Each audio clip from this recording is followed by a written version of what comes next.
విభువన సంకష్టహార చతుర్థి సందర్భంగా స్వయంభు భోగి గణపతి పీఠంలో 222వ చతుర్థి మాసోత్సవాన్ని ఘనంగా నిర్వహించినట్లు పీఠ ఉపాసకులు దూసర్లపూడి రమణరాజు తెలిపారు.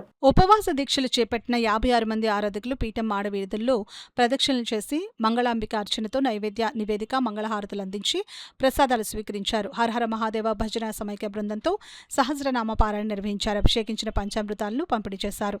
రాత్రి తొలి జాములో చంద్రునికి ఆర్ఘ్యం అందించిన తరువాత జ్వాలతోరణం దర్శించారు. స్వయం పాకం అందించి విఘ్నేశ్వర శుభ కామనలు పొందారు.